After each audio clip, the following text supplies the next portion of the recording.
Welcome back, ladies and gentlemen. If you are just joining us, SCiN Gaming from the OPL were able to take down Mineski, both of them third seed teams from their respective regions in the first match of King of the Rift. Now they move on to take on Ascension. So if you're an Oceanic fan, please raise your koalas as much as possible because SCiN, they're trying to run the gauntlet again. They always try to do this every single OPL split, and now they're trying to do it at Rift Rivals as well. Yeah, and really exciting gameplay out of SCiN. I mean, what Ejin was saying was completely true. I mean, they started that game off, and what had gone wrong the first time they played against Mineski went absolutely perfect for them. They got a kill bottom lane, they got a double kill top lane, and unlike Mineski, they capitalized on that massive. They just kept using all of their tempo, not to, like, base, get good deploys, but to just take more stuff off Summoner's Rift. Like, they were looking for red buffs at, like, one turret where, like, they should base now, set up for Rift Herald, another turret, Rift Herald anyway, Rift Herald bottom lane. I mean, they were just absolutely go, go, go, and Mineski didn't know what the heck was going on. Yeah, and that's like the name of the game, really. They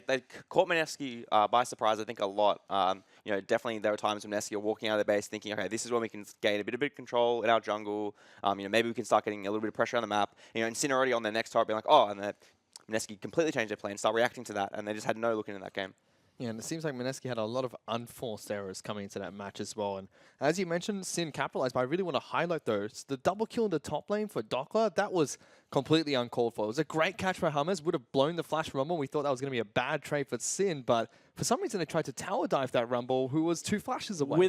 They tried to turret dive without a minion wave. I mean, the correct play there is you got the flash already. Okay, push the minion wave in. Olaf, you go do Krugs. If he sticks around, we dive him. If not, he loses 2 big waves of experience and he comes back into a lane where Rumble absolutely blows him around. Kill or no kill, because Rumble early should naturally win that lane anyway. So it's definitely a skill matchup, but it's not until really Rumble gets, boots 2 and a couple of items that he can start taking over. Yeah, so I think the big issue there was that they knew that pressure was going down on bot side, and they knew the Elise was pathing towards their bot jungle. That obviously Alice is a huge dive threat, as with the Elise too. So it's, definitely at the point where they're like, if we don't make something happen here, we're going to lose out. And I think the pressure kind of just got to them there. Surely it wasn't a further Rumble.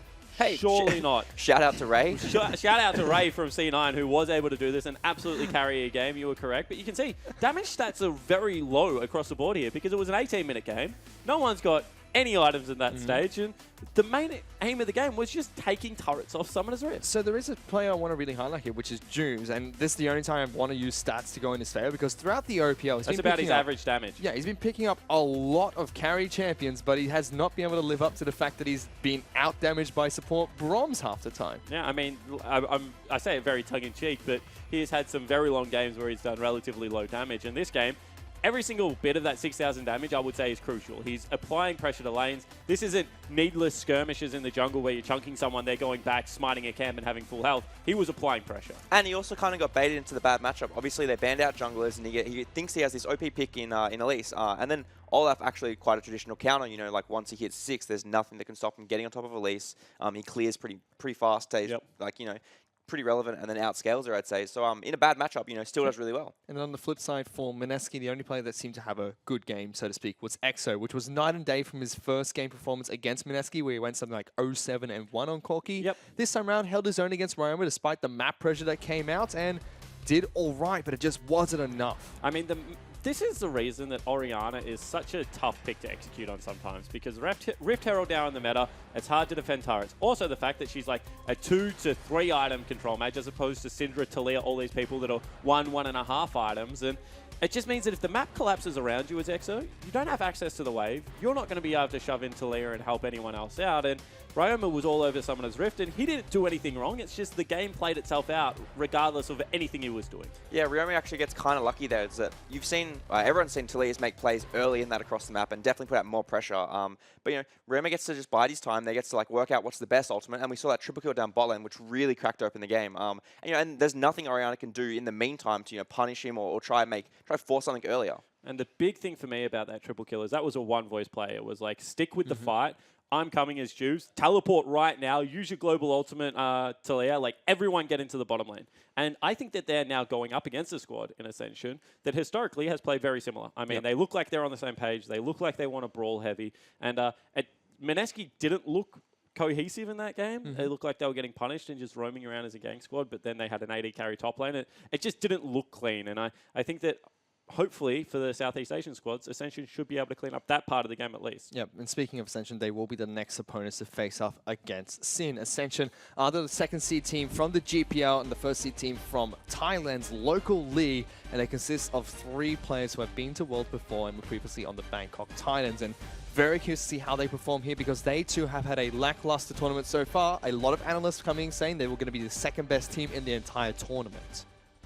Yeah, no, sorry, I was just checking my notes. I think that they definitely have some upsides, and we can expect something coming out of the fresh day, and maybe getting a bit of revenge for their brothers in Mineski. But I think that definitely an uphill battle for them, and I think that SIN are going to be riding that confidence train. They're feeling really good about their win, and I think that had a really good performance against Unsold stuff as well. I think that SIN will be really confident and it should be a very tough nut to crack. And the biggest thing for me is coming in cold versus a team that's just played a competitive game. Because even if they were like, all right, cool, we're going to watch the first 5 minutes, then we're going to jump into like 2v2s or like 1v1s, and like you're probably not playing a game at this point. You're probably just trying to do something to warm your fingers up. I mean, that game went for all of 20 minutes. I mean, they probably weren't halfway through what they wanted to accomplish at their warm-up. So I think that coming in cold against a team that like, it's so cliche, but if you want a team to just keep rolling, keep going through, it's going to be SIN, because that is pretty much in their brand DNA. They're a fight-heavy team that is a big confidence team, and this is a tough ask. I don't care what team is going up against SIN. This is going to be a tough game. And probably the perfect team to have as the first team for Oceania, because now they've got 1 win. They're going to be fired up from that, and they've got no pressure because they know if we drop this game, we've got Legacy, we've got Direwolves behind us. It's going to be easy for them to keep rolling on through. Yeah, their job's done. I mean, they beat their seed. That's what this is all about. Third versus third. If you lose versus the second seed, you send now Legacy in, who is fresh and has seen a game and been able to check out a draft, and they hopefully can clean up Ascension and, get that done. That's what this is all about. That's what King of the Hill format does. Absolutely. And echoing that sentiment, SIN, have done definitely what they need to. And I think that, it's now on them to push as hard as they can and then, make way for the other teams and see as far as they can get. Well, let's check in with Ascension's lineup. Up in the top lane for them is going to be their new top laner, Renren with Nooney in the jungle, G4 the Assassin in the mid lane with Lloyd and Warlock, their AD carry and support. And, maybe we have to reassess G4 because we said he's an Assassin but hasn't pulled one out so far. Ryoma's got a champion pool that is very, very deep and wide, and if he wants to blind pick something, it's going to be very difficult because Ryoma, as I said, he plays things like Echo and plays things like Syndra. He's got a Vladimir. He's got an Orianna. I mean, I don't know if you can take a risky champion to someone like Ryoma, because he's not going to just, play Twisted Fate as a couple of other mid laners from Oceania did. He's going to be able to punish that champion pool. Yeah, no, I think that makes this matchup stylistically probably better than the Ascension Legacy one, right? So Claire's definitely a fantastic mid laner in his own right, but I think that, Ryoma in his form right now and, having the depth of his champion pool makes this really exciting. G4 hasn't exactly lived up to the 2015 height that is haunting the Oceanic minds, but I mean, I don't think that we should count him out. Like, obviously, a very good player. We'll see if he's like overnight brought anything more. Yeah, and I think Nooney and Renren for me are the two that do need to step up and really carry, like step up in a good way, because they looked okay and they need to get better to be able to capitalize on SIN's top half. And the player that they need to be worried about is Warlock, because he is the opposite player of what Rogue is down there for SIN. Rogue is a big, aggressive player, likes to bully people around. Warlock historically was someone that was just a rock and liked to shot call. And I think that he already has given away 1 first blood this tournament. FBI and Rogue in an attacking duo lane. Warlock and Lloyd, they need to be aware of it. They certainly do. Speaking of Warlock, we heard from him earlier today in the GPL video giving their thoughts about the tournament. And he was very vocal about how Ascension really need to step up because the team has not been performing so far this tournament. They think the LGL is the strongest region, but they still think Gigabyte Marines are the strongest team at this tournament. And that must give them some confidence again going into this one. We've got Gigabyte Marines behind us. We just have to give it our best shot. And Swan's giving me a face of it. He doesn't believe that for That's 1 such second. Such a cop-out. It's like, Gigabyte Marines are that good that we just don't even have to win a game. There you go, Gigabyte Marines. Beat a region by yourself. Yeah, the prototypical 1v3 sort of scenario. No, I think that they definitely won't be looking at this as like, all right, we'll just drop it and let Gigabyte Marines carry us. I think that they have high expectations of themselves. And I expect to, SIN will bring them a bloody game, and I expect that they'll fight back just as hard. And they're going to want the rematch as well. They dropped their game to Legacy. They're going to want to come back and say, okay, we have to go through SIN so we can get to Legacy and try and get the revenge there and potentially go up against the Direwolves. Yeah, and I want to keep harping on it because even in that game against Legacy, I mean, Nooney and Renren, they looked okay for the early portion of the game. And I would say that Carbon and Tally are probably scarier than what Dockler and Jubes are. So if they can really tear open that part of the map, Play top side. Stop playing bottom side into Sin, where they've got their 3 strongest members. We'll see whether they can have a better showing. Let's see what Ascension can do up against Sin. It's the second match of King of the Rift here. Sin able to take down Mineski in game number 1, so they stay on and face off the second seed against the GPL. Ascension Gaming. Already the first ban coming out from these two teams. Callista ban thrown at Lloyd from Ascension. We have a Ryoma ban coming out with the Talia. Yeah, I don't think the Callista ban is that surprising. We've seen it in all of Ascension's games so far. Obviously, Lloyd is a very capable AD carry, and that's clearly one of his preferred picks. I think probably the interesting side of that coin is they've actually banned Caitlyn both games thus far. I want to see if they'll do that here, because we know that FBI is a fantastic Caitlyn player, and it either forces them to first pick it or get rid of it in this ban. And I mean, you're going to have a choice here, because unless you ban Caitlyn or Thresh, you assume Sin's just going to get rid of Galio. They're going to say you can have Caitlyn or you can have Thresh. We're taking the other one, and they're both the best champion for the 2 people down in that bottom lane. Yeah, definitely. This is when that trading game becomes, I guess, really sort of like mind gamey. And that's probably going to happen as well, because Rek'Sai is the final ban from Ascension. Yeah, absolutely. So obviously looking at Juves' early ganking junglers, maybe thinking about the same strategy to bait maybe the Elise pick, go back to Olaf. Ooh, that's so dangerous though, because we've already seen that Elise has so much early game tempo. Olaf can miss it if he gets his first camp, I guess is an important note to have. But they've just given over Caitlyn Thresh. You just saw Rogue's face as well when Elise was locked in. He was happy with that one. And that's not something you normally see when you have Galio, Zac, or Elise open its first picked away. Yeah, I think that's disrespectful from Ascension. You know, they saw just exactly what this Caitlyn Thresh lane can do in the hand of Sin Gaming. We've seen one half just be locked in now. I wouldn't be surprised to see the second half coming through. I mean, I'm surprised it took so long. There is a small point to that, which is Ascension can take the Tahm Kench. And in fact, no Thresh lock in for Sin. They pick up the Kha'Zix.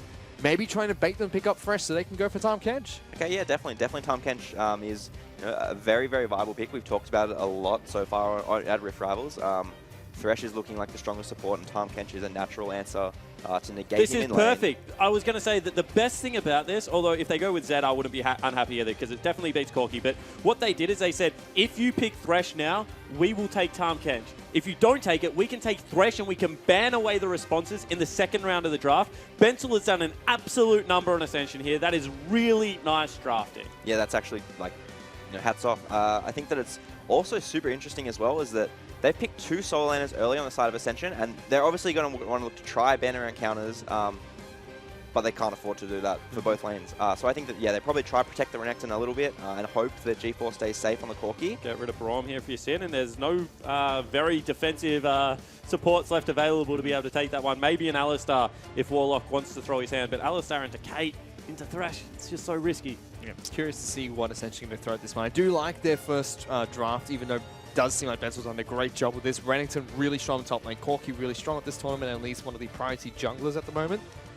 See, they got the top side of the map sorted, and only 2 bans from Sin means both Tahm Kench and Braum have to be taken away. That leaves up all the 80 carries. I mean, we're just going to see Rumble Zed out of Sin, honestly. They're going to have a fine 1-3-1. They're going to have a pretty good scaling comp as well. Zed's going to be able to absolutely take apart Corki in the mid game when Corki's sitting on components of Trinity Force and he has a completed assassination item. Do you go Orianna here, though, to try and make sure Jews can jump into the back lines? Because it is a very squishy team comp if you do go Zed into Rumble. I mean, yeah, no, there's obviously different Banned, paths. so you can't do that anymore. Well, yep, there goes our plan. Next option, Benzel. No, I think that there's definitely the possibility of just going a safer control mage. Obviously, they're going to want to play around getting a lead onto the Kha'Zix. And the Fiora, you know, it's a skill matchup. We've seen a lot of Renektons do quite well. Dockler, you know, he's been praised for his Fiora and his Jace coming out of North American solo queue. So, you know, definitely comfortable for him. We'll see what Ascension take in response, I guess, because we need to see their bot lane, and I guess that's going to decide who has pressure around And the they map. must have known this was coming. They must have known when you give up Thresh that they're going to actually take away the Tahm Kench and the Braum. What year is this? There's This a Silver is- lock in for Ascension. It's been a while since I've seen one of those. Lloyd Sivir is triggering the PTSD of many Oceanic players, many Oceanic fans. But this is with Ashe, this is with Varus still left open. Ascension must have something planned for this team comp. I mean, I guess Okay, this is exciting. Well, Morgana is a pocket pick for a lot of Thai players, especially in the top lane, but instead they do go for the Alistar pick instead. I'm trying to look for something nice to say. I'm a big Sivir fan. Sivir is one of my favorite champions of all time in League of Legends. This is a bad comp. They have This is an interesting comp. very little front line. They have 2 sources of damage. I mean, Renekton's going to be able to do fine. Syndra's been picked up in the mid lane. Arguably Ryoma's best champion. Yeah, but we said this last night, right? I think I was screaming on the desk that, this is complete disrespect and Sin will win this game, and then, Unsold Stuff Gaming proved me wrong. I do like the bottom lane for Ascension against the Caitlyn Thresh. I don't. But Unsold Stuff Gaming had such a good late game. What we said is it was disrespect to the early game, and if they got to 40 minutes, then they were going to be able to pull it out. They lost all of the way through the game and then won late game team fights. Yeah, different ballpark here. Different ballpark here. There is no late game scaling apart from like Sivir, who is 500 range on a good day. How does that range shrink? Because she runs at people, right? So she's very good when she's going forward. Going backwards, Sivir is not the best kite-out champion to be running against, Kha'Zix, Syndra, Caitlyn, Thresh. There's going to be so much in their face. And I think late game, they lose the split this time around, whereas the last time we saw this, Sin definitely lost the split. Yeah, so you can see both our analysts here very happy with the Oceanic team comp, but Ascension seems like they've kind of fumbled the draft a little bit. So I guess that's what it's more about. It's not about how happy we are for O's, because we've done that before. It's how, I guess, confused we are about the bottom half of the map coming out of Ascension. Because I think Corki is a very good blind pick in the right situation. But I just feel like the Sivir Alistar is something that they got forced into off the back end of either shallow champion pools or the support bans that came out. I think it has to be reverting to comfort picks. So these are things that obviously they're taking, blind jungle, blind top, blind mid, and I think that they must just be thinking like, Sin are an aggressive team. They're going to try to fight us early, and that's where they're picking on the top side of the map. They want to have an early fight for sure. So I think that, it's possibly just leaning towards comfort. Maybe they're expecting their bottom lane has nothing that's going to beat the Kate Thresh. Yep. So maybe they take something that scales better, has like a decent team fight, which is definitely Sivir Alley. I mean, for sure, Alistar has a much better team fight. Anything that has AoE crits in the past has been incredibly obnoxious to deal at 6 items, so Sivir ticks that box. There is no real tank, so if the tank shredding comes out and if Lloyd ever gets ahead, then the Oceanic lineup is in a lot of trouble. Or he just gets 4 free crits. Yep, 4 free crits. The Radius special. We'll have to see. 2 interesting team comps from these 2 teams. Ascension, 2nd seed team from the GPL, representing Thailand. The Oceanic Pro League, SIN Gaming, number 3 seed from this region. But the hopes and dreams of Oceania from yesterday, as well as the Gauntlet Runners from the past few splits of the OPL, trying to take it all the way. They want to go up against Gigabyte Marines versus Ascension. They want that rematch against Legacy.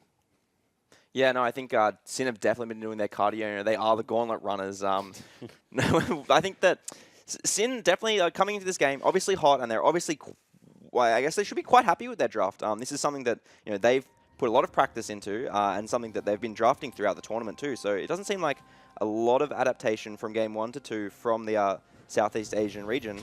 I guess we see how this early game goes. And I guess what they're hoping for Ascension, and we'll see whether it works out, is if they get access to bottom lane, they can shove out, they can not get punished a little bit. Double Targon's proc as well as Civil level 1 is a very good shover.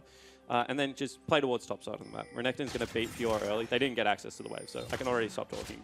But Elise is going to be able to pressure harder than Rek'Sai at this point of the game. Renekton brings CC and will be able to, look to bully the Fiora. So maybe that is the game plan. But what you're talking about is historically why they picked Sivir into Caitlyn in the past, but that was many seasons ago. You get to push against Caitlyn. She can't take your turret.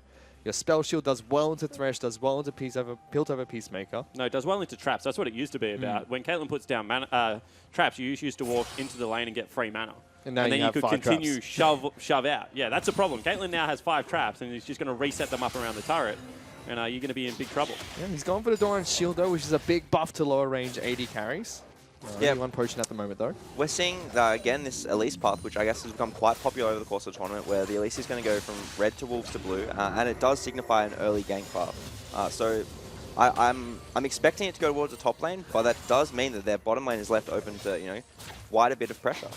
So you can see that SIN is very nervous because they thought that Nooney was pathing bottom. They got an early ward out. in the area that catches both in case they go behind. And they thought that they were going to get cheesed. They thought they were going to get flashed on by Alistar and that was going to be the play. So they backed away from the turret. Didn't actually pressure out Sivir at all. Instead, Nooney, good read, has just passed towards the top side of the map. Going to have level 3 or level 4. And we'll see whether I can actually make a play. And on the flip side of the jungle, Juice has done red buff as well as Raptors to Wolves, and Recall picked up a longsword for himself. Yeah, pretty interesting. I'm not sure. I think he must have just gotten a bit low. Maybe not kiting the camps as well as he can. Nooney has been happy feeding a little bit. There's only a camp ahead of Juice. So Juice, if he picks up this blue buff fast enough, will be ahead of the Elise. And if he finds him in the jungle, definitely going to be able to skirmish out quite well. Now, Elise is popping topside. Doppler does have a good warp though. It's in his tri-brush and not in the river. So if Elise does go the long way around, will be spotted out still. Yeah, no, she's just invading, looking for vision, getting that ward on the Krugs. Knows that Kha'Zix is more likely. We'll get spotted Take out. it back. So it is spotted out by Doppler. Let's see what he does. Immediately pass away through the lane. Nooney looking to get some chip damage, decides not to. I mean, Doppler is down massively in CS already. We have to, in a pushing wave, so you would have to assume that there's more of his creeps alive. He is down 10. And you can see that the Renekton is just holding it. There is so much pressure topside. However, it is mirrored on the bottom side. You can see that 10 CS up for the Caitlyn right now. And this is how I expect the map to be split. And there's a big pressure point in the jungle now, because Nooney, that entire time, walking around the map, has taken a Rift Scudder. Juice has gone back to base, shopped, he's got Gromp, he's got blue buff, and now he's taken away Raptor Camp. Nooney's still level 3. Yeah, I really like that from Juves. You know, using the pressure that his mid laner and bottom laner are creating. Maybe leaving his top laner a tiny bit on an island, but definitely getting an advantage across, 75% of the map. And the one champion in the game that you can let fall down early and, just hope that you get to 2-3 items. I mean, if Renekton's on 2.5 items and Fiora's on 2, Fiora will still probably win the 1v1. Yeah, absolutely. I mean, that's just how strong her mid to late game is. So as long as Doppler plays it well, I mean, this split should be acceptable for the SCin Gaming lineup. Doppler is still pushing into Renman here, who has frozen the lane quite well for Renekton. You can see immediately as soon as Doppler jumps in, slices in, gets a ton of damage out before the parry even comes out. Just dashes back away, only takes a single charge from the Fiora. Yeah, really tough matchup for Fiora to play early. It comes down to a bit of a mind game, what do you end up trying to riposte? Is it, do you get like the 0.1 second on the stun and then you absolutely win the trade? Do you just like W is Q? Yeah. And as we just saw then, Doppler chose to riposte nothing.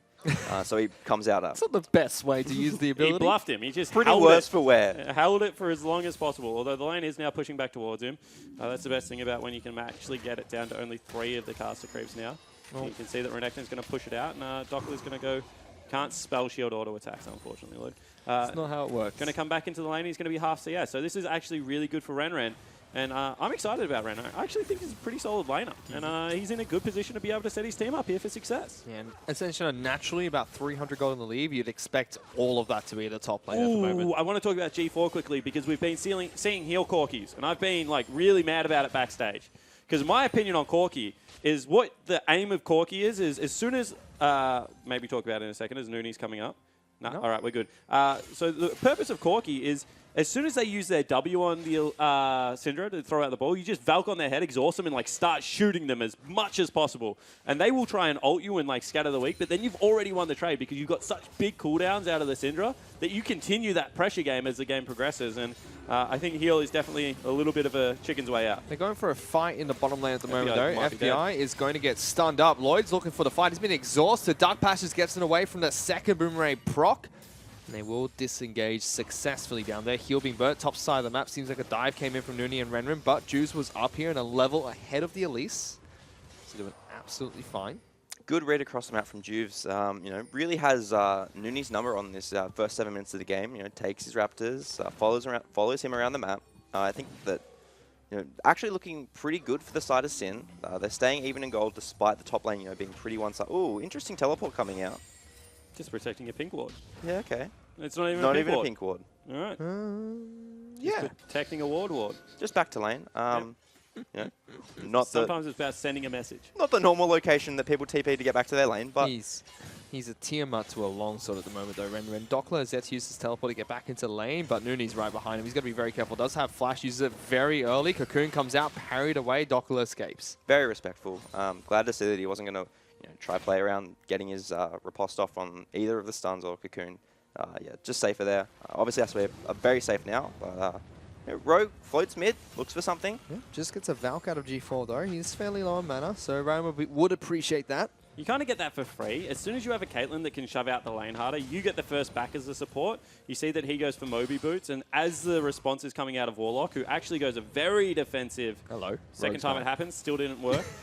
Goes a very defensive Sightstone instead. So he's not going to be able to match the roams as the Caitlyn shoving in. So as long as FBI doesn't die in a 1v2 somehow, Rogue should have control to come mid as often as he wants. Yeah, and with FBI still having flash and Lloyd not having the flash, you would see it pretty hard for FBI to die there.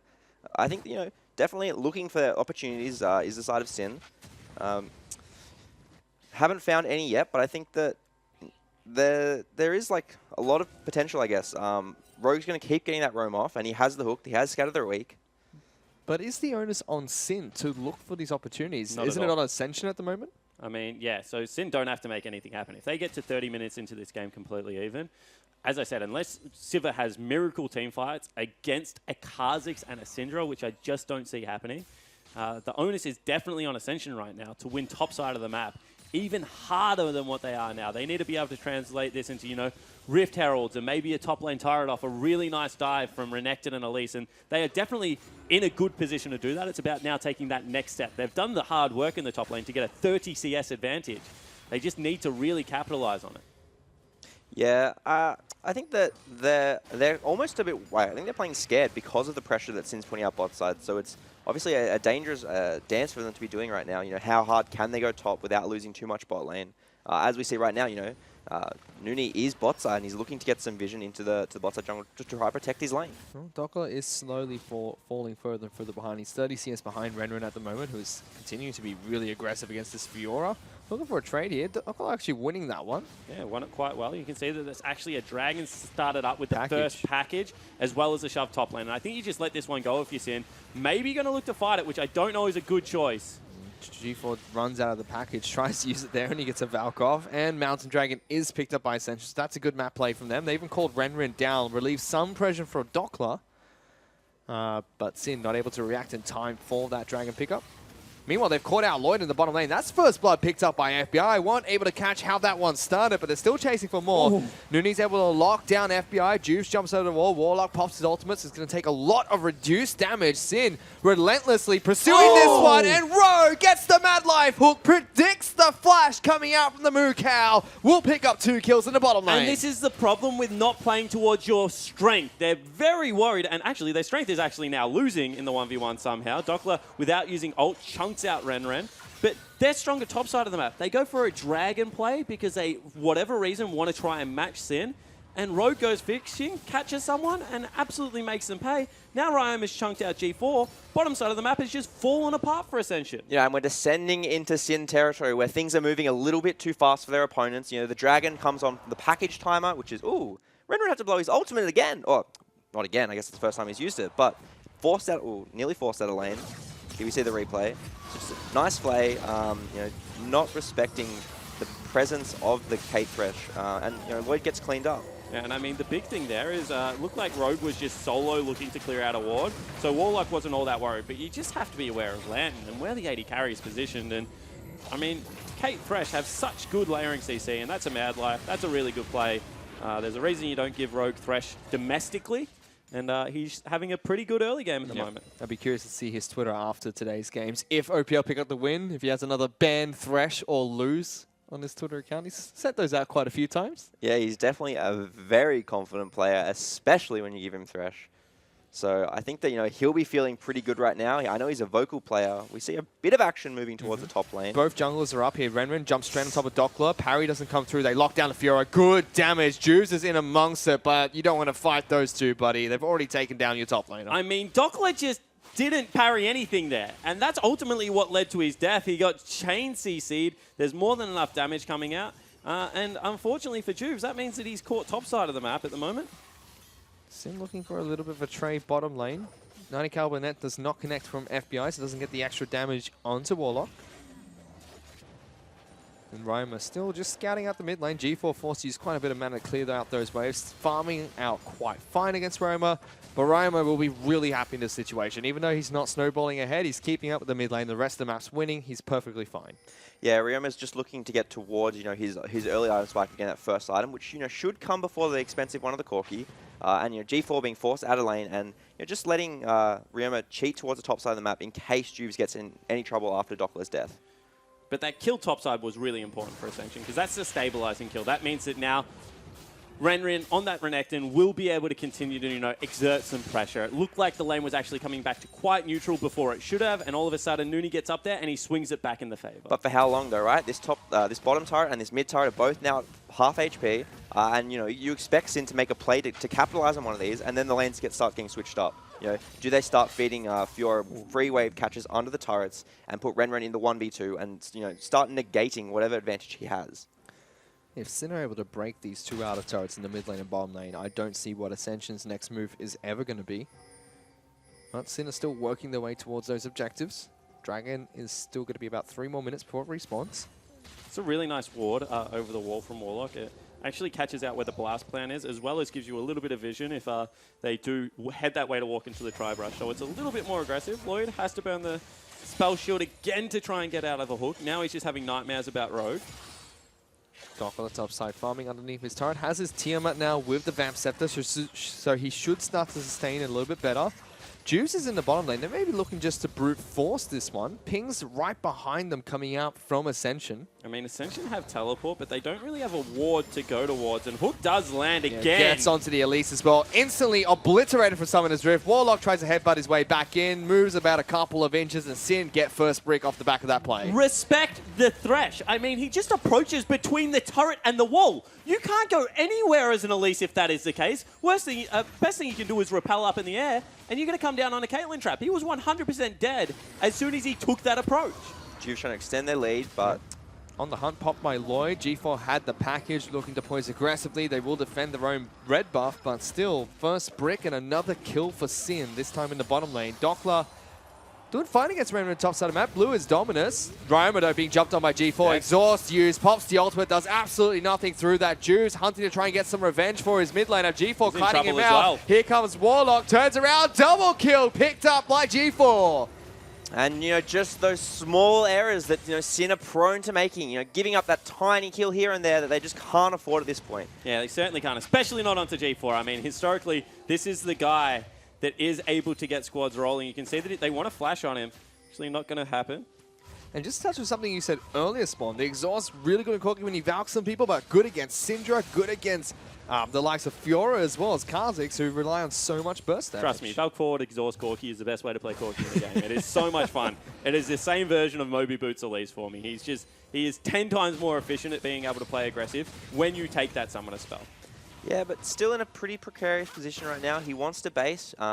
Should he base? He loses that turret to FBI. Ooh, he's going forward. No, we're not going to be able to watch that one, but this is the kill onto Roma. G4 valking on his face with the package, going for the second one after that. Stun misses as well, and there's nothing you can do for Syndra. I mean, look at that. Syndra does no ulti damage when she ultis because you've exhausted at the right time. Juke's chased forward, should have used the ulti already, should have flashed on him. I mean, if you actually are serious about picking up that kill, as soon as you go over the wall, you have to be on the Corki's head because you do not know what help is coming. So FBI didn't die to that jump coming out from G4, but Ascension get control over the Dragon pick and looking for their second Mountain Dragon of the game. Their mid lane turret is in shambles. A couple more auto attacks would be able to take that down. But still, only about 1,000 gold out with no turrets taken and 2 Mountain Dragons to work with. But the problem is they haven't had access to any turrets, Fish. So once again, this isn't a situation where they're on 90% and the 2 Mountain Drakes are going to help. This is a situation where, unfortunately, you're being shoved in across the map and you don't have a response to be able to get it done. Maybe an early 1-3-1 where Syndra is bad in a side lane will give you something to work towards, potentially. But right now, they're going to lose the second turret for pretty much free. And the game is still in a very rough situation. Let's see what they can do. Sin are really looking to take down this mid lane outer. Ascension have called up 3 members to defend this turret. Yeah, and that's basically what they have to do at this point, which stop. gives leeway for things like this Juve's top gank. Let's see if Renren decides to go a little bit aggressive here. bold Going to gank. start something. Renren dices in. If he uses the second proc with that, that's going to be go time. But Kha'Zix decides not to. Doppler parries nothing again, gets a slow for it. But Juve's not committing for this game, just sitting in the try brush. Yeah, I think maybe just respecting that the mid lane pressure, the mid lane's been pushed in and that they could have some pressure topside. Definitely vision, so he doesn't have to be too worried about the rotation coming in too quickly. But thankfully for Sin, they've just got a shop onto FBI and he's back out, with his Infinity Edge and his Zeal now, so he will be doing a lot of damage.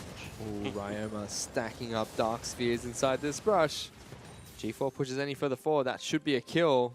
Remember, does eventually show himself. And I mean, that's just really good play out of G4. He hasn't seen exactly where the Syndra is. He knows that he's going to have people that have the ability to teleport behind him. He's in a dangerous situation, so just give way to the wave. I mean, he's already got his farm. He's actually built a farm lead. He's got a couple of kills. He's going towards an early Zeal item, which means Corki does even more damage, and he's just going to be able to continue to scale up as this game hits. And really, the ball was in Ryoma's court. You could see going for a little bit of a cheese gameplay and doesn't get anything off it. Yeah, no, Ryoma looking for something, a little bit unorthodox, hiding in the brush, hoping he can just get the free pick, knowing that Corki didn't have his flash, and I'm pretty sure his exhaust only just came off cooldown too. So, opportunistic from Ryoma. Once he doesn't find it, he clears the wave bases, just to, I guess, start catching the rest of the waves, because he can't stay in that lane forever. Oh, he's gone. He's gone. I love G4.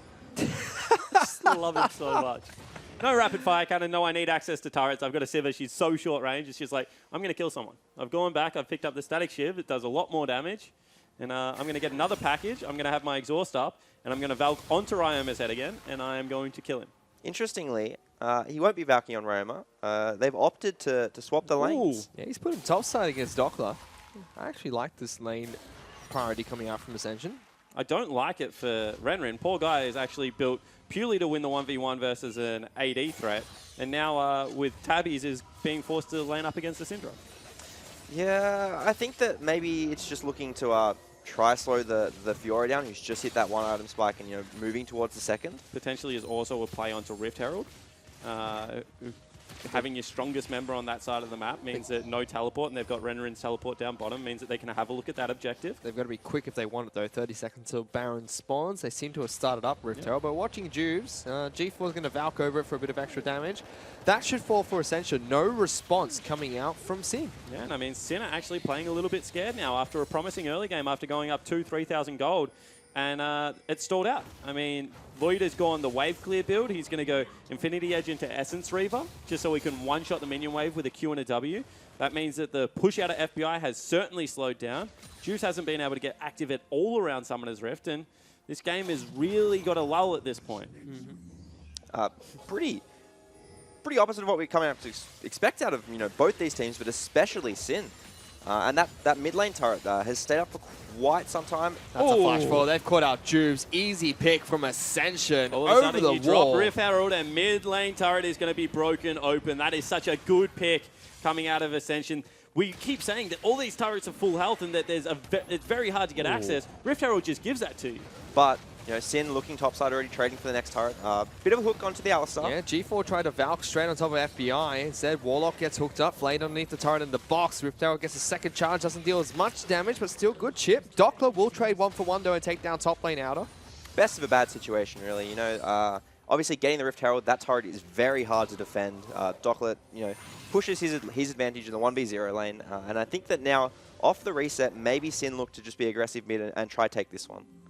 And I think we're talking about volume, guys, when we put up that little bit of a bug, because it's got a little bit quiet on Summoner's Rift this game. Hopefully that gets resolved as soon as possible. Sin now looking to try and take another turret from themselves. FBI has a Dark Passage, so can shoot away at this turret relatively safe. Instead, hits Lloyd a couple times. He wants to kill. No, he gets cancelled out of Dark Passage. FBI sticks around a little bit too long, but they still get a kill onto the Moo Cow. Ace in the hole gets thrown out as well. Not quite enough to take down Lloyd. And I mean, that's just another greedy play. This time, because they'd already hooked Warlock, he didn't have his ultimate available, doesn't have all that extra damage reduction, and falls down. I mean, Lloyd had taken some pot shots. Juice goes in. Going aggressive on Nooney. He's going to get a heal coming out from Lloyd, who picks up the kill himself. That's a confidence play. Didn't work out like FBI's. Crit God Lloyd snags that one off the back of the flash. I mean, I think he has double crit items, so he's at least got 40% at this stage. I'll pay it. I'll say that's... If you have 40% crit, you deserve to crit on that one. Yeah, I'm definitely not salty still. Dragon is spawning, so I think that we'll see probably the next fight stemming around that. But interestingly, we've got Dockler in the bot lane. So it's an Infernal Dragon as well. Definitely something they will want to fight for. Jubes is dead, and I mean, the rest of Sin is deploying out of base. This is gone. Yep, Ascension pick up another free Elemental Dragon. And this one hurts because Siva Corky crits late game, 1 magic damage, 1 AD is going to be able to absolutely rip apart a tankless lineup. And I mean, cannot stress it enough. Thresh is more of, you know, not a bruiser, but like, he doesn't get all that tanky. He's got a little bit of HP and then a lot of utility. And no one else on the Sin lineup will be tanky. So we can see where the goal lead is at the moment. Actually, no, G4 has jumped straight on top of Ryoma, dealing a lot of damage. He's forced to flash, throws out the ultimate just at the end of the exhaust. It almost takes G4 with him. Certainly does, but this is like just how you play Corky. Like a couple of extra more crits, you know, maybe an item or two. That's a kill every single time he goes for it. And you can see that Ryoma has to respect it, has to burn Flash, and Flash is certainly more valuable on Syndra than it is on Corky. And Corky still has his too. Ooh, Renren looking for an aggressive play into Dockler. Parry doesn't connect, he flashes instantly. He doesn't want anything to do with this Crocodile. That was a weird flash. Yeah. Renren wasn't near a wall. The top lane Vital was actually open because he popped the bottom lane one with the riposte. He should have been able to get that ultimate. He should have been able to win that 1v1. Actually thought someone else was coming. You have to think because of how the rest of Ascension were posturing and waste the summoner spell. Yep, definitely a dark bottom side of the map for Sin. You know, ceding all of their control after Juve's death and losing the dragon. And it's still a 2,000 gold lead-ish for Sin, but we saw it's a 2,000 lead in G4 against Ryoma. It's a 2,000 lead for FBI against Lloyd. And that gap closes just by a little bit with Lloyd grabbing the top lane turret. I mean, this game is actually really hard for Sin to... I mean, I want to say that their team fight should be better because they've got a 1-4 split. They should be able to pull Ran away from it, and then they should be able to just set up vision and pick. But at the same time, we have not seen good setup out of this team, so I don't know how to call it. Right now, all the eggs are in the FBI basket. With the 3-0 already, you know, more than 50 CS ahead, sitting on 3 items right now. So you have to expect that, you know, they're going to start looking to fight. Lloyd not even on 2 items. Got a little bit of the KFC variety bucket going right now. now. Yeah, he's got a few options. Are Sin just waiting for the point where Dockler can start to fight Renren? Because they've not been Well, he proactive should be at all. able to fight him right now. I mean, he's actually not that far behind. As I said, I actually think he would have won that 1v1 because of the access to the vitals that he got. Right now, he needs some luck to be able to fight Renren. A couple more minutes, he's just going to be able to take that no problems at all. Presently, you know, with this sort of Baron Dance just starting, it should be a lot safer for Dockler to be pushing up, and that's why we see him, you know, on Ascension side of the map, you know, working towards that inner turret. And he still has his outer, which is, you know, makes a lot of a big safety net for him, you know, should he have to start running. And I think, you know, he is going to start looking aggressive here, you know, hiding in the brush, getting a cheeky ward over the wall there. There are definitely going to be a few options for him opening up, but you do have to, I guess, respect that Renren has hit those 2 items. Whereas Dockler is still sitting on 1.5. Lloyd's now top side of the map, looking to push out this wave. He, as well, sitting on 1.5 items. He's picked up a Zeal as well as a Caulfield's Warhammer. So he's quite far behind FBI at the moment. Package is available for G4. He's got another BF sword for himself, so looking for his Affinity Edge next. Yeah, G4 is scary at the moment. He is absolutely monstrous, and Jubes is 5 levels below him, which I can't stress. He's going to go straight on top of Jubes. Dark Passage will get him to safety, but that is aggressive from G4. Yeah, and Jubes is lucky that he didn't look at him any harder because I think he might have cancelled an auto. And Jubes, if he gets hit once by him, will be in big trouble. FBI, get a face check there. 90 caliber nets away. G4 is at half health, but FBI and Rogue very low as well. That's a play from FBI that costed them an OPL game. It certainly is, and you can just see how much damage is coming out of the Corky at this stage. I mean, goes forward again, is just so aggressive. Whoa, Nooney taking so much damage. All right, well. so shoes on the other foot now. Nooney also a couple of levels underneath. FBI needs to play a little bit more respectful. Yeah, everyone's just testing, you know, how much damage these 80 carry auto attacks do at the moment, and obviously, you know, both of them do quite a bit. But we are still seeing, you know, that lull in action, and I guess you know, it's now going to be on Ascension, you know, to push, I guess, because their time is almost running out. You'd have to say. Yeah, it certainly is. I mean, you can see that Fiora is becoming increasingly comfortable in this bottom lane, and Renren would start sweating because what the new item path for Renekton did is actually make him a much better team fighter. Now he pops it, can get to the back line without being blown up, and does legitimate damage against an AD carry. What it didn't help him all that much with is, you know, this 1v1 split push battle that Jax historically, and now we see Fiora are able to take to him because they're just able to out-lifesteal him and continue to brawl when he's not necessarily that comfortable with it.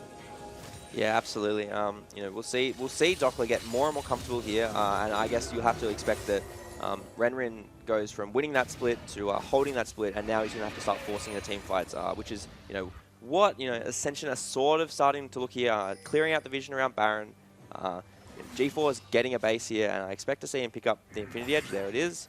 So, you know, so he's really coming online too. So Phantom Dancer coming out of Lloyd here, still playing for the more defensive Sivir with the tabbies instead of going for rapid fire cannon static shift. Oh, and is actually not going for the third crit item in Essence Reaver. He's going towards Death's Dance, it looks like. Yeah, so he's going full tank Sivir, I guess you could call it, as far as 80 carry builds go. Potentially, we'll have to see. And maybe this is his answer to a big hook. That's a hook landing on G4. He's forced to flash away and they try to lock down Rogue. Lloyd going to get jumped on by Juice. Dark Passage gets him to safety. FBI tries to find the net. Can't connect onto G4. It's still a 4-on-5 in favor of Ascension, and Warlock posturing aggressively. Rogue will hook in, pops the ultimate. Warlock jumps in. They lock down FBI. Shut down for G4. He wants more. Juice is forced to flash. Ryoma jumping in there, but the exhaust is just too painful. G4 lives. Lloyd's in the back lines looking for the crits. Juice almost falls as well. Somehow Dockler gets a kill, but they still lose mid lane enough. Yeah, Dockler teleports in behind, and now he's trying to cut the wave. That means that the play has to be towards Baron. Corki is dead. Sivir has no summoner spells, but at the same time, Tubes is so far away. He certainly is. Ascension start up on Baron. They're already equalized the goal lead. Dockler looking for something short of a miracle here to deal with this Ascension lineup. It's gone. That's going to fall. Juice is nowhere close enough. Ascension get a big team fight. They get a dragon and they take a turret. They get the goal lead to take a Baron. You know, we said that timer was ticking down. You know, how much longer can Ascension keep this going for? You know, when does Dockler become unstoppable? And as the replay comes up, Warlock just pulls the trigger. Yeah, exactly right. And FBI doesn't flash. I mean, that's as simple as it is. He has flashed. He's not the person being targeted out by the headbutt pole. Rogue does pull the trigger on his summoner spell, and on the other end, unfortunately, FBI doesn't. G4 once again gets a clutch exhaust out onto Ryoma, and his ult is for naught. Doesn't even pick up one kill, falls down to Lloyd flashing forward, and Ascension are in the driver's seat now. Really big from Warlock. Cleansing out the hook, jumping in with the flash pulverized headbutt. Or headbutt pulverized, I should say. Now with Baron, Ascension looking to try and take even more for themselves. Still only acquired a 2,000 gold lead, but outer turret in the bottom lane is their next focus. That will give them another 1,000, and they can go straight into the inner turret. Yeah, I guess the game now turns to Sin. You know, how can they stall this Baron, and how much do they give up here? They've already lost one of their inners, and they're losing a lot of map control off that. I think that they probably do end up having to give, you know, maybe one more, possibly two of these inners, and then, you know, I can't see them cracking the inhibs off this Baron, but it definitely opens up, you know, them picking up the second and maybe going for a closeout. So I think, you know, Sin have to be very respectful with how much they give up here and how they're going to play for this second Baron. And I mean, this is just, again, Sin. Sorry to interrupt, Fish, but Sin just, for whatever reason, with these Caitlyn comps, aren't able to set up the fights and the sieges and the, you know, the priority on the map that they need to be able to make it work. And time again, they're losing out in late game when Caitlyn should be at her strongest. Caitlyn does have a QSS as well as a Vamp Scepter now, so it's going to be some time before she gets to that 6-item power spike. Dockler split pushing in the mid lane. That's forcing G4 back. He may be able to get a turret for this, and in fact, he should get a turret for this. I really like this from Dockler. He knows, you know, it's now actually post 30 minutes. It's his time to start, you know, pulling his weight, and it becomes a bit of a trade, really. The Sin can't hold these turrets, and they can't take a fight just at the moment. So it's where they can, you know, put a bit of pressure around the map. And they hold bottom lane inner. Dockler making his way through the top side of Ascension's jungler. They're trying to cut him off. They have the package. They're going to spot him on a ward right now. Alistar's also there. Dockler, you need to run, my friend. And what does Sin do to react to this top side pressure? No package available for G4 anymore. Instead, just jumps over and picks up blue buff for himself. Blue buff's not very happy about that. Blue buff's very unhappy about that. I think that, you know, that's pretty successful from Sin. You know, they held that bottom inner and they ended up trading. You know, they got the mid turret. So it's almost a reverse Baron power play in some senses. It's still dangerous now because Ascension have the gold lead, about 1,000 gold in their favor, and 4 elemental dragons, with the next one coming up as Elder. And it's so funny because what we were saying at the start of this game is Ascension were playing 1-4. and their 1 was winning, and the 4 was holding on. Now the shoe's on the other foot. The 1 will start winning from Sin, going towards Death Dance. This is an all-in split push build coming out of Dockler. And the 4 needs to be very careful that they don't get flash headbutt polved into all of the Sivir damage and all of the Corki damage.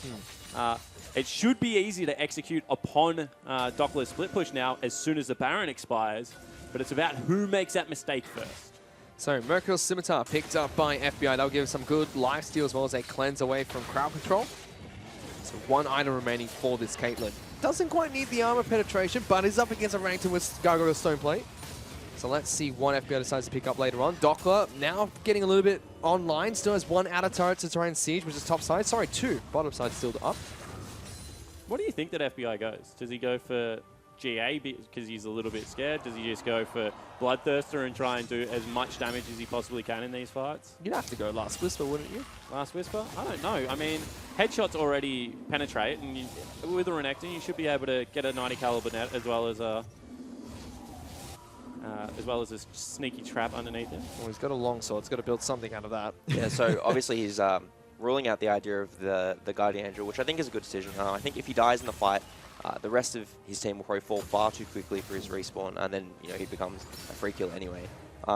Probably I expect him to go towards the Mortal Reminder. I think that he will look to be trying to get through that Gargoyle Stoneplate on the Renekton, and even Alistar, I guess, will start building a bit more tanky. We have a slight delay. I wonder where Lloyd is heading. Lloyd is spinning us right round at the moment. He's still going to continue pushing bottom lane. Those crits are getting a little bit obnoxious. Has his Essence Reaver, so he's 3 item Sivir. So he actually didn't. He really just builds a little bit of everything, Lloyd. Yeah, he's just here to confuse us. Yeah. So as soon as you pull out of a BF sword and pick up a Vamp Scepter instead, that means that you are a long way away from completing an item. And now he's got a cloth armor, so he's probably going towards a GA. I don't know any other AD items that build out a cloth armor. Yeah, I'm not going for any guesses at the moment. I would be surprised to see him with a random ones or something next now. So I think Death Cap next.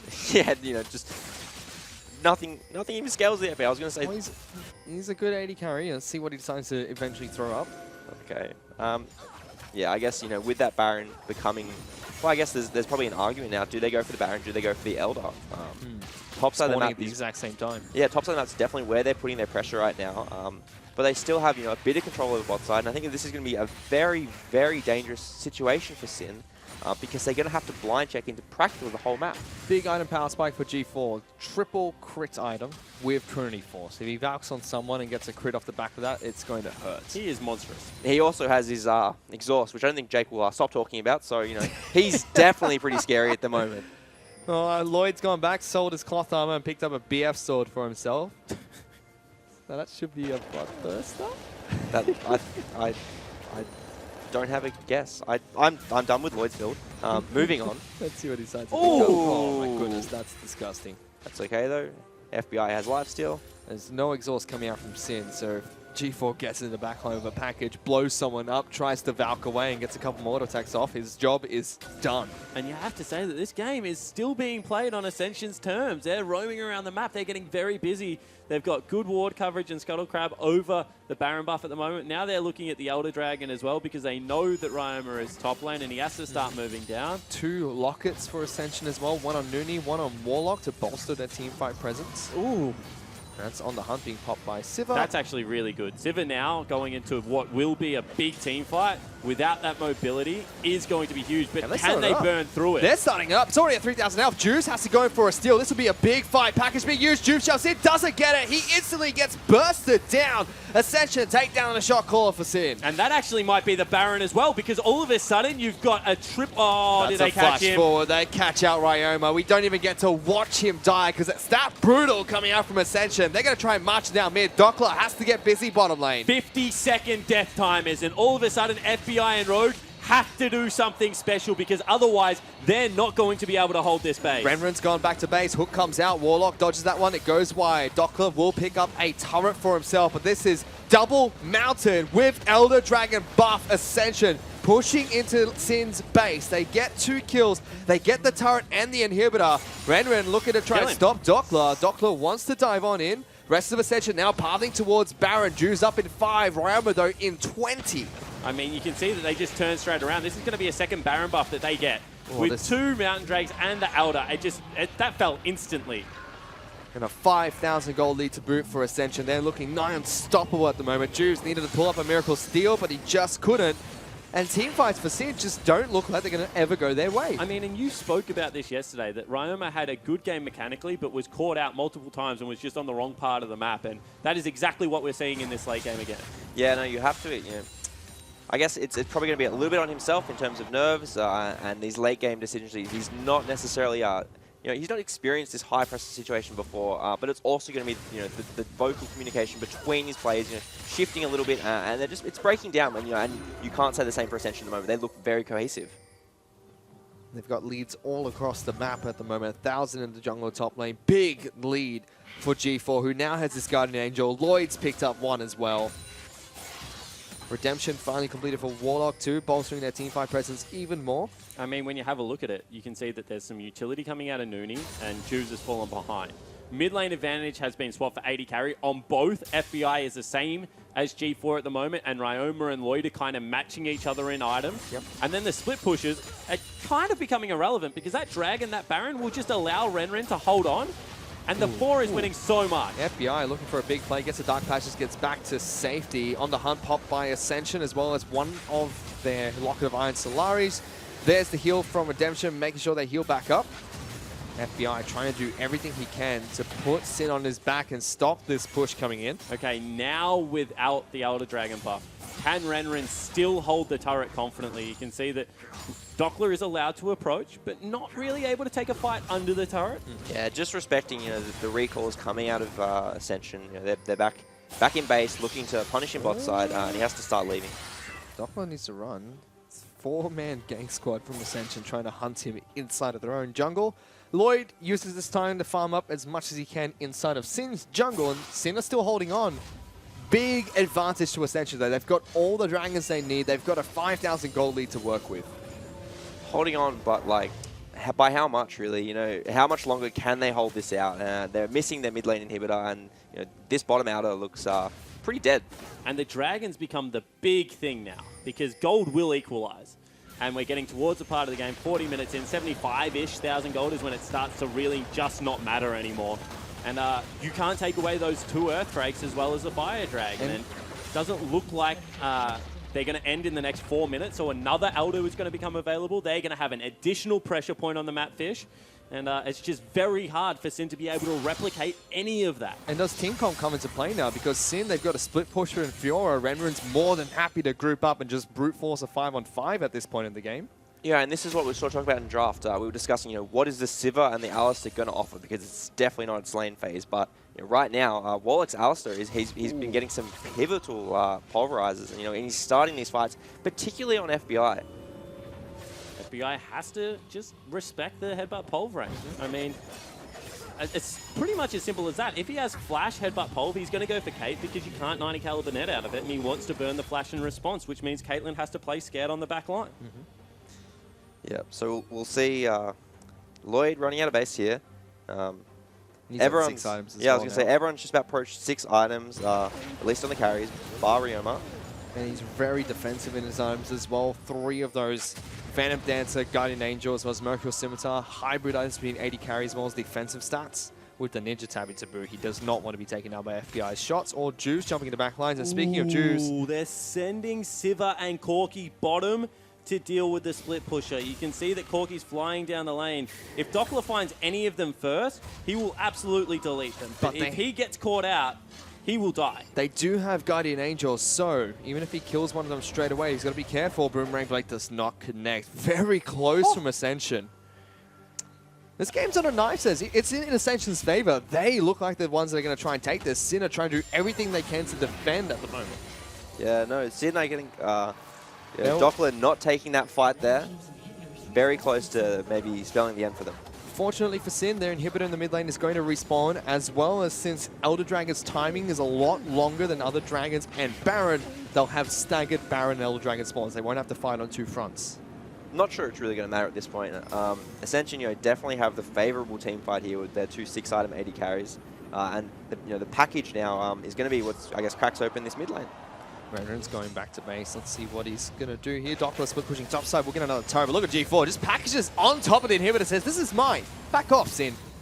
You can see that Sin's being respectful. I mean, every single time you take an inhibitor, if you don't do anything with it, it's about 2,000 gold worth of minions that walk into your base. So at the same time, they pick up what looks to be a bottom lane turret as well. They're once again looping around onto the Fiora. This time they will be able to continue the chase. Oh, they're going to be able to catch up to Doppler. He's got to try and teleport out of that one. They're pinging the brushes. They're sweeping through everything. Renren's charging on in. Doppler is a sitting duck inside of this bush. What's he going to do? Dice is away. The rest of the Ascension are charging on through. Sin are trying to capitalize on this and take a mid lane turret. Doppler is going to fall. Flashes out, trying to survive as long as possible. Gets his GA popped. G4's trying to go back to base. Do Sin have enough time? They don't. I mean, at the same time, they're just going to push out mid lane. They're going to look to trim their side waves, and they're going to hope that they can stall out Baron for that minute that they need without too much pressure and another pick going across, because Doppler was way too deep.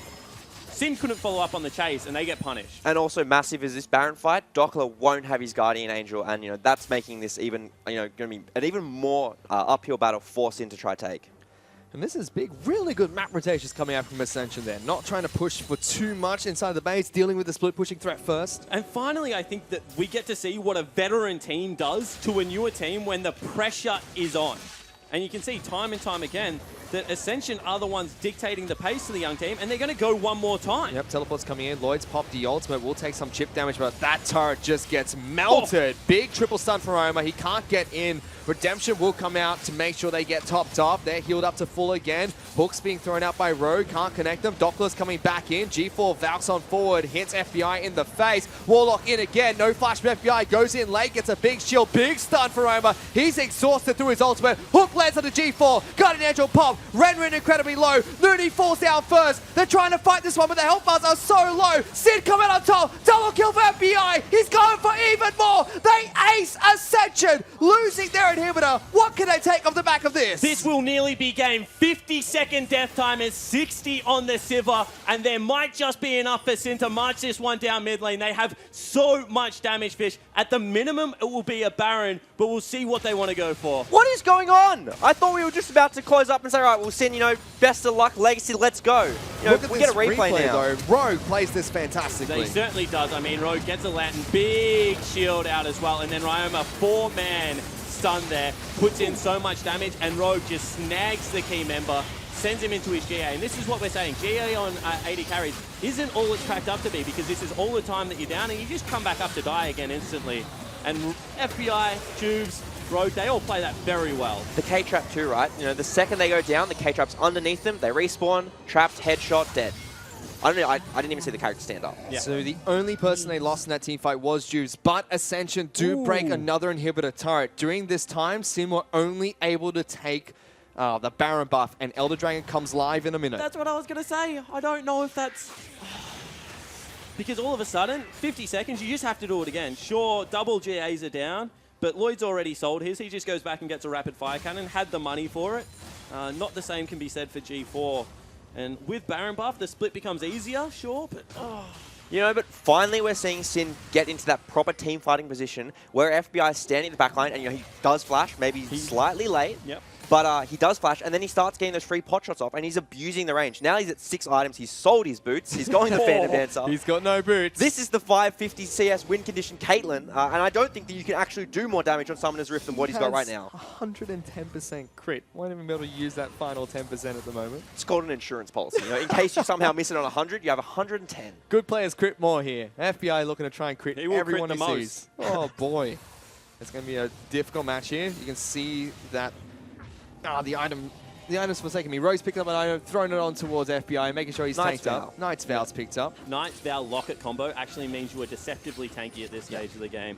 See whether they're able to get any hook. No one can respond to Doppler now. Yep, he's got teleport. Renren does not. Sinner posturing around the Elder Dragon, in fact, leashing it out. Lloyd's on the other side of the pit, and G4 is split from his team. I don't think he has the package at the moment, but they're looking for a fight. If Sin could stall this one, Doppler's going to take the base. Yeah, he certainly is, and you can see that they actually engage onto G4. This is going to be the fight. It's down to 5,000 health. But he valks into the pit. Sin have to go if they want this, and they don't. Warlock engages. It's going to be Juice's forced to jump out. Box gets thrown down as well as a lot of slow. close. Ooh. Nooney low. That's a teleport coming in from Doppler. Lloyd cleanses out of the stun. FBI's kiting back. G4's incredibly low. Does he get it? He trades 1 for 1. Lloyd is still alive. Juice hunting for the kill. He gets popped. 2 members of SIN diving onto ADK. Look at Lloyd. He's got the Juke shoes. He's got the triple kill. And it's down to a 1-on-1. The standoff. They both look at each other and they say, do we want to continue this? They just bow respectfully and back away. But Lloyd is the hero that Ascension need. Because that was so close. This game is on a knife's edge. Both of the inhibitors are about to respawn for Sim. They're going to get a little bit of reprieve. Oh my god, Lloyd Lloyd's flashing that charging in. wall. Just, oh, that is such a clutch play to be able to throw the gauntlet at what is a 6-item damage Caitlyn and the Thresh standing next to her and win the duel. Yeah, about 30 expletives just ran through my mind, and I thought, better keep this one quiet. But, definitely a very aggressive move. And, for SIN as well, they've actually just taken off. Oh, are we going to get a fight? Or is, Ryoma's Probably not. bit too safe here. No, but they deny the Baron or the Elder Dragon. All right, let's rewatch this. Watch the second up the fight. It's a cleanse out of the hook into killing everyone from Lloyd. Yeah, it certainly is. So let's have a look at it. They engage onto Juves. They're going to go hard. And then somehow Lloyd and G4, they say, FBI is on the wrong side. Let's go, boys. Able to get over there. It's a really nice spell shield. They Valk on him. They have the exhaust. He cleanses it away. And FBI is trying to kite his life. And unfortunately, just everything is critting. And Rogue is tanking shots from the ricochet. And they're killing FBI. Yeah, but at the meantime, Dockler's just killed his 3rd player the second that, he gets into this fight. And doesn't grab the 3rd. But, he, it's a battle for frontline and backline here. Who's stopping Dockler if all the damage threats are going to be used on FBI? Yeah, and at the same time, Dockler didn't have his GA that fight. That next fight, he will have the GA. He's going to be able to push in bottom lane, and I don't care what you are unless you maybe a Jax. You do not beat Fiora in a split at this stage of the game. And just to update all of you guys on Lloyd's item build, he's sold his boots. We've gone to the 15th iteration of his build, and we've got the nearly 500 CS Sivir win condition coming out. And he's gone for a That's more. online. That should be so crucial if it is going to be him versus Ryoma. Gives a lifeline, gives all the extra lifesteal that comes out, which is often overlooked. So if he does not get one shot, he will pump out damage. He has so many defensive items at the moment. This He's a guy. tank. Trust me, Sivir has like 410 range. If you're not building defensive stats, you're not doing damage anyway. So, no, definitely a smart move, I guess. Not the standard AD carry build, but contextually makes a lot of sense. So the only person that doesn't have 6 items besides the supports at the moment is Juves. 2, 6, and 8, going for full damage on his Kha'Zix right now. Guardian Angel has been popped. There's a Zhonya's Hourglass picked up by Nooney as well with that dead man's plate to follow. And you just have to think about it because actually Nooney's pretty... Ooh. Oh, they almost get Lloyd. FBI was charging for He it. was A like, couple give more me autos. another rapid He's fire gone. cannon proc. I'll kill him. Very close. Yeah, I was going to say, actually with both of where Nooney and Juves is at the moment, if the AD carry gets left behind, the junglers will do serious damage to them still. Juves is a 6-item Kha'Zix, isolated target, will absolutely be able to burst through. And Nooney actually has a fair amount of damage, and the Zhonya's, which means that he will continue to do damage in Spider form, whilst you can't lifesteal back. Yeah, I mean, right now, I guess everyone's experimenting, with the 6-item build that they generally don't get to play with that much. And I think that you kind of have to give a lot of respect to the double AD carry line. Definitely going to be doing a lot of damage here, but right now, SIN are putting their foot on the accelerator. They're walking into the jungle and they're looking a bit aggressive. Well, Dockler finds Lloyd. He Where'd the wants red buff this. go? Red buff's gone. Lloyd just takes it with a auto attack reset. Lloyd needs more auto attacks on a ward than he needs on a red buff at this stage of the game. I think he needs more auto attacks on a ward than he does on FBI or any of the other squishies on SIN right now as well. But the one thing in the game you can't buy is range apart from a rapid fire cannon. So I know that already, but FBI has the longest ranged AD carry in the game, and Sivir, unfortunately, apart from Graves, who's not an AD carry anymore, is the shortest. So that will become a key factor at some point in these team fights. Let's see. Well, it does run very fast, and G4 is known to Valk on people's heads to try and distract them. But what I like to see here is that, Dockler is going to put an immense amount of pressure, and the Baron's up in 30 seconds. SIN are pushing down mid, and they're going to float back towards that top side and look for control. And if Ascension are running into the front line or the lack of front line of SIN, FBI is going to be somewhat safely behind them, and you have to expect it's going to be doing a lot of damage. Stop doing that though. I mean, Creeps are no longer his friends. 1 HP. One auto attack gets him full HP.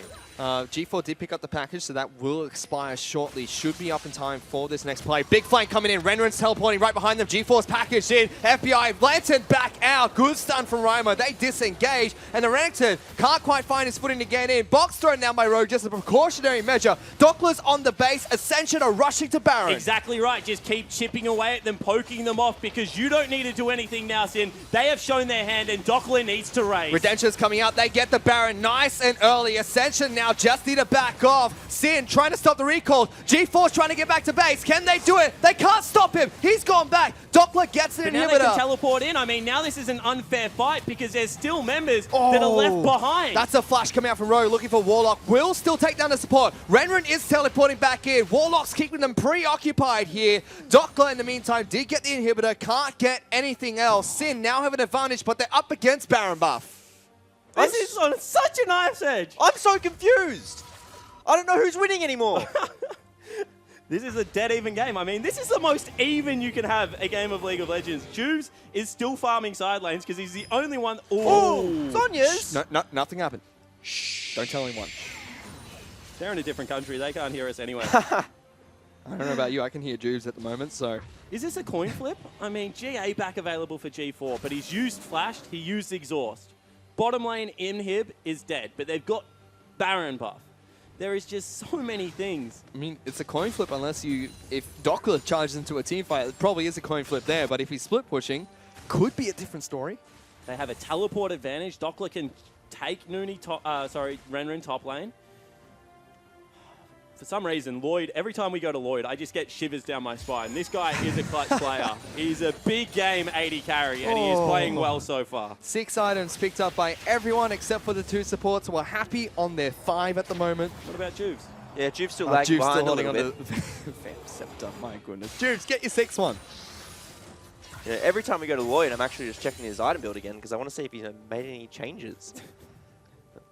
Oh, boy. Not at the moment. Sticking with it. All the major cooldowns except for that Zhonya's Hourglass are back up. And as it stands, everyone just being very quiet at the moment, waiting for summoner spells to come back up. And now it's a waiting game, really?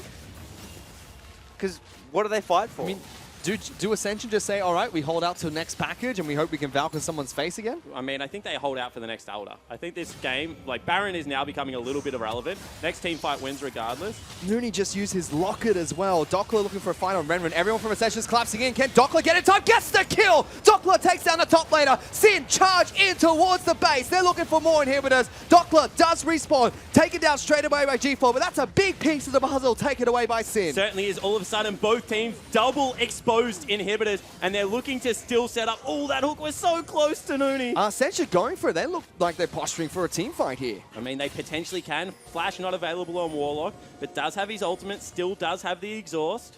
Just pushing Sin out of their jungle, I think, a little bit, and they want to take the track down mid. Do Sin take a fight here, though? They're in Yeah, the bush. 100%. Rogue gets the hook, takes down Nooney straight away. G4 charges on in. He's got no Nodule Scimitar. That's a kill. Pops his GA. Lloyd trying to do what he can, my but Juve goodness, straight Roma. on top of his face. They take down one. Only Warlocks left alive. Sin have done it. 55 minutes in, they ace Ascension. They've done it, Sin. The 3rd seed from Oceania has absolutely wiped the floor with Ascension. Creep Wave is already prepared, and they will march their way to victory. The death timers are just way too long. It's 15 seconds on the Crocodile from Thailand. They're not going to be able to make it here. Bring on Mineski, bring on Ascension, and bring on the Gigabyte Marines. Yo, Sin have come to play today. And with that, they're going to be able to take down the Nexus. They say, come at us, GAM. We're ready for you. Let's go to game 3. Let's take a deep breath. Sin, take a deep breath. I don't think Rogue believes it. Look at him. He's walking around checking if this is real. No one knows what's going on. Definitely not Sin. And something you mentioned in game number 1, Spawn. Can Dockler bounce off of that great luck he had in game 1? He does it in the final team fight. Kills the Renekton to kick things off, keeps them preoccupied, and gives Sin that chance for a team fight. You know, he doesn't even bounce off luck. He holds his nerve and he stays composed. You know, he gets in a lot of trouble early, falls behind in that split that we know could have been dangerous, that was 40 minutes ago now and feels like a very distant memory. But, you know, Dockler came up trumps in the end in that 1v5, still gets the kill on Renekton, You know, and he's come to play today. He certainly has, and he's done it on 2 different champions. Team fight, split push. Juice is pumped up. I'm pumped up. I'm shaking. I actually can't talk. But we said that when the one was winning for Ascension, that Sin should be in control because we trust their 4-man unit. That is the part of the map that you want to be playing around. They take it super late where their one has to win for them to have any shot at that game. And he comes up absolutely key. I mean, he takes down first inhibitor by himself, holds his nerve on the teleport play, takes down Renekton in the split push, guarantees second inhibitor, and then Ascension get desperate, and then the 4-man unit can capitalize on the mistake. I didn't doubt them for a minute. I did, for about 45. There were micro mistakes coming out from Ascension in that final fight as well. Nuni popping the Zhonya's by accident and then does it to his locket as well before the final team fight. Can't use either when he gets caught by the threshold again. Sin just secure the game. I mean, you can't blame him. He is not the experienced person that's been to a Worlds that won an IWC event. That was on Lloyd, that was on G4, and credit to Lloyd and G4, they are classy players. Ooh. I mean, a little bit of redemption for the Oceanic squad. They do take out the members that knocked us out of that Worlds run, but I mean, hats off to Lloyd and G4 because they played a really stellar game. Yeah, no, and we sort of said, their first 2-day performances, they looked a little bit sloppy. They weren't those huge, scary carry threats that we thought they would be.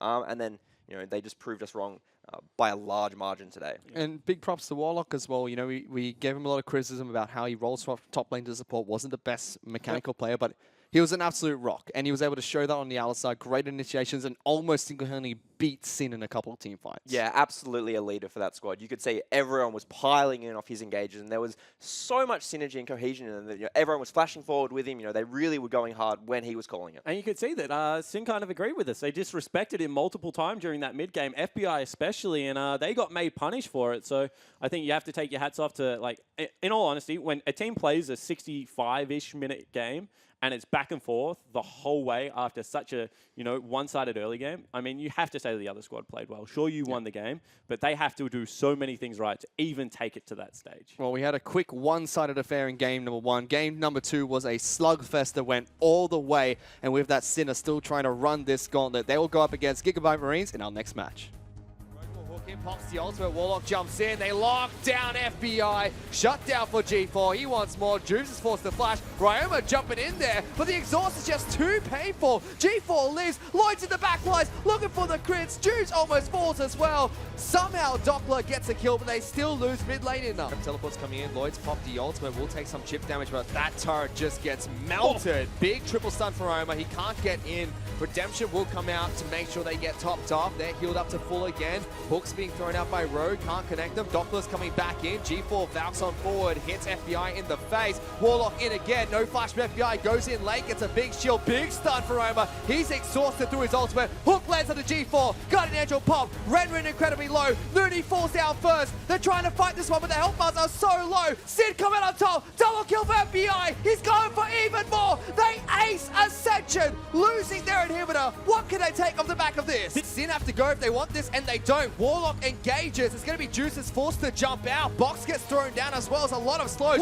Nooney low. That's a teleport coming in from Doppler. Lloyd cleanses out of the stun. FBI's kiting back. G4's incredibly low. Does he get it? He trades 1 for 1. Lloyd is still alive. Juice hunting for the kill. He gets popped. 2 members of Sim diving onto ADK. Look at Lloyd. He's got the Juice shoes. He's got the triple kill. And it's down to a 1-on-1. Do Sin take a fight here? They're in the bush. 100%. Rogue gets the hook. Takes down Nooney straight away. G4 charges on in. He's got no scimitar. That's a kill. Pops his GA. Lloyd trying to do what he can, but Juice straight on top of his face. They take down 1. Only Warlocks left alive. Sin have done it. 55 minutes in. They ace Ascension. It's 15 seconds on the Crocodile from Thailand. They're not going to be able to make it here. Bring on Mineski, bring on Ascension, and bring on the Gigabyte Marines. Sin have come to play today. And with that, they're going to be able to take down the Nexus. They say, come at us, GAM. We're ready for you. Let's go to game 3.